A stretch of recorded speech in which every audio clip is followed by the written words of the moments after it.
I worked at Cyril Lords for 4 years. I started in a position as a correspondence clerk. It was my first job, and I was 17 going on 18. And in the area, this was one of the best factories that you could. It was very good to get in there because they paid good wages in the area, and it really got me started on the employment ladder. As correspondence clerks, we worked at the dispatch end of the factory, and we mostly were following up people's orders. You have to remember that they were sending out wagon loads of carpets ready for the customer on a daily basis, on articulated lorries in big wagons that were sent over back to England and all over the UK. And invariably a number of them would get lost, in inverted commas. Quite a few of them, the smaller ones, disappeared and never reappeared, but possibly were in people's houses somewhere, etc. But of course it meant I wasn't sitting at a desk all day. You were out and around, you got to know dispatch, you got to know the cutting room, you got to know where the carpets were stored, etc., etc. So for a young person in their first job, it was very interesting. You got to know a lot of people very quickly, and I found it very good, very fascinating work. There also was an awful lot of overtime because we were very, very busy. The factory was on 2 shifts, flat out. The factory, as I've alluded to, manufactured carpets of initially anyway, of very, very high quality, and they were sold through a system of agents across England and the UK in general, and they were paid on commission to sell.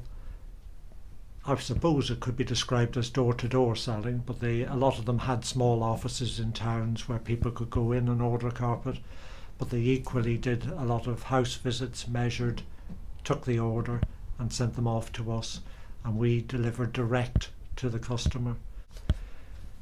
He was the first one to pioneer that system, and therefore it just really took off. And back in the 60s, early 60s, it brought carpets, affordable carpets, to virtually every house in the country that wanted them. It was the first time that was available across the board. So they sold exceedingly well. The other secret of his success was that he kept his range fairly limited, and he would run a range of colours and patterns over a year, and then they would get changed, and they kept doing that, refreshing them on a regular basis, and therefore kept the sales going, and people would have changed their carpets or whatever, or done another room in a different type of carpet a few years later. We had an awful lot of customers that kept coming back and ordering more carpets. The factory ran very efficiently in the sense that everything came in at one end of the factory, worked its way through. The weaving was at the Donaghadee end of the factory and worked its way right down along the Bangor Road till it came to the dispatch end at the bottom end of the factory, where all the containers were sitting along in a dispatch bay. What was Cyril Lord's lifestyle like? He lived very well. He had a very good house in Donaghadee. He drove a Rolls Royce, or he had a driver who drove a Rolls Royce for him. But he also walked down to the factory himself across the fields. He could often turned up in the middle of the night. He was a very hands-on person in the sense that he knew exactly what was going on in the factory at all times. He never said when he was going to come or didn't. He would just turn up. But like all factories,